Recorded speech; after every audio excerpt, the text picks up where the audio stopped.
Je me suis fatigué pour rien, c'est pour le néant, c'est en pure perte que j'ai usé mes forces. Voilà Siméon, lisant ce passage chez lui du prophète Isaïe, soupirant en lui-même. Quand ton serviteur pourra-t-il s'en aller en paix selon ta parole? Quand pourrai-je voir ton salut?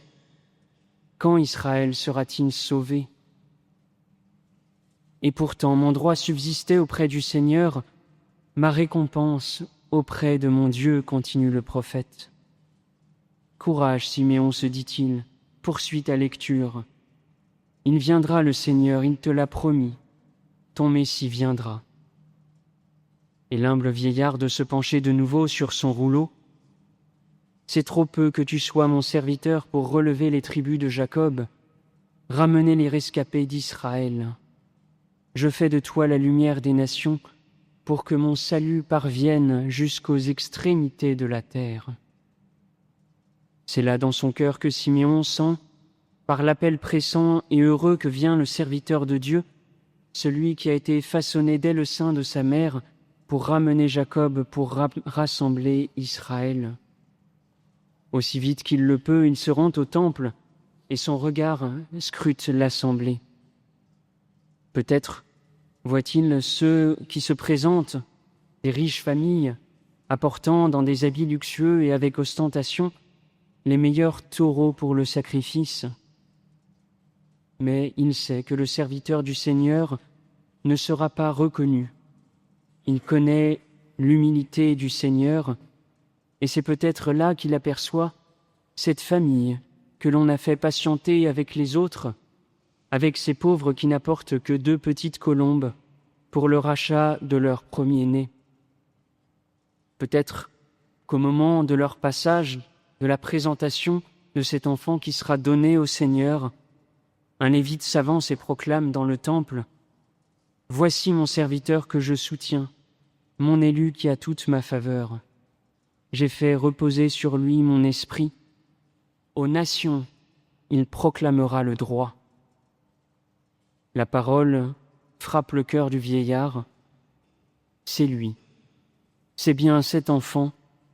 C'est le Messie, c'est le serviteur. Mes yeux ont vu le salut.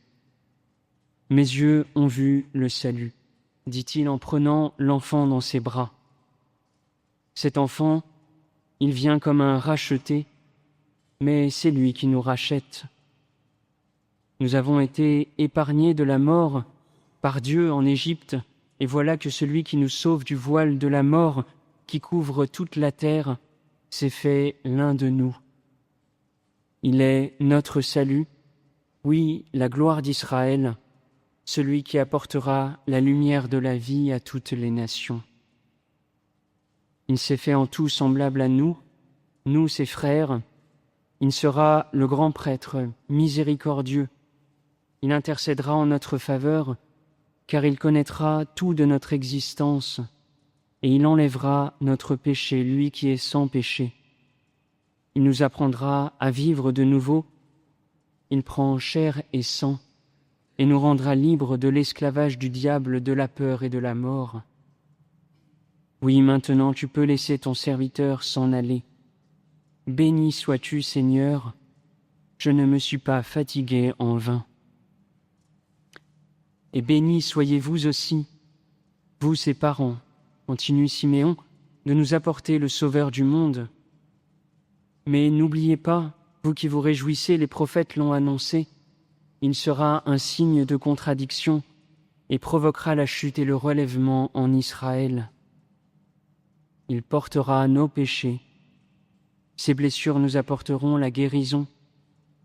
Il se dépouillera lui-même jusqu'à la mort et sera compté avec les pécheurs, alors qu'il portera le péché des multitudes et qu'il intercédera pour les pécheurs. Et toi, Marie, sa mère, à cause de cela, ton cœur sera transpercé d'un glaive, car ton cœur sera uni au premier-né que l'on pleurera, celui qui sera transpercé, ce Fils unique, et qui nous fera nous frapper la poitrine. nous en recevrons, comme l'annonçait le prophète Zacharie, un esprit de grâce et de supplication qui nous fera tous regarder enfin Israël et tous les peuples de la terre ensemble, les yeux lavés vers notre unique Seigneur. Chers frères et sœurs, sans doute bien imparfaitement avons-nous pu revivre cet épisode de la présentation du Christ au Temple. Peut-être, comme Siméon, portons-nous le poids de l'attente trop longue. Peut-être, comme la Vierge Marie et Saint Joseph, sommes-nous venus vivre un événement heureux avec notre communauté et acceptons-nous d'être emportés par ce que Dieu vient accomplir de nouveau dans nos vies. Peut-être prenons-nous conscience davantage, par les cierges que nous avons reçus au début de notre célébration, que nous sommes lumière pour éclairer les nations, lumière avec notre lumière, le Christ. Prenons-nous conscience que le baptême qui nous a consacrés au Seigneur, quand nous-mêmes ou nos parrains, marraines, avons reçu une lumière au cierge pascal, prenons-nous conscience que notre baptême doit nous faire entrer dans les sentiments mêmes du Christ. Car pour Dieu, pour le Fils de Dieu, c'est une joie, oui, une joie de se consacrer à nous, de se faire semblable à nous en tout sauf le péché, de nous élever à lui en s'abaissant jusqu'à nous. Le Christ vivra la joie et l'angoisse tout au long de sa vie, devant sa mort et avec sa résurrection. Marie et Joseph vivront la joie et l'angoisse de la vie, la mort et la résurrection de leur enfant chéri. Et ne nous y trompons pas, nous vivrons nous aussi la joie et l'angoisse devant notre vie, notre mort et notre résurrection. Mais le Christ a vécu jusqu'au bout l'épreuve de sa passion pour porter secours à ceux qui subissent une épreuve. Et il est désormais dans la gloire, gloire du souverain consolateur, gloire de Dieu, de celui qui nous console pour l'éternité. Nul ne console à moins d'avoir souffert, nul ne témoigne s'il ne vit la parole, où l'homme gagne sa joie quand il se perd. Chantons-nous de temps en temps, aux premières vêpres de nos saints pasteurs, des bergers de Dieu, de ceux qui ont ressemblé à l'unique berger, le Christ. Oui, l'homme gagne sa joie quand il se perd. Notre vie est consacrée à Dieu, et elle est pour cela consacrée avec le Christ à notre monde qui souffre et qui attend sa consolation. Oui, il y a plus de joie à donner qu'à recevoir.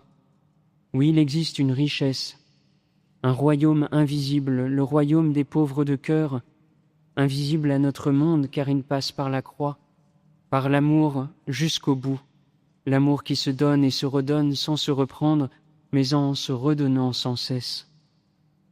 Que Dieu nous donne cet amour, il soit notre trésor à tous, surtout à ceux qui ont tout quitté, les consacrés, ceux qui ont tout quitté dès ici-bas pour suivre leur Seigneur, jusque dans sa passion et sa résurrection, afin que là où est notre trésor, là aussi soit notre cœur.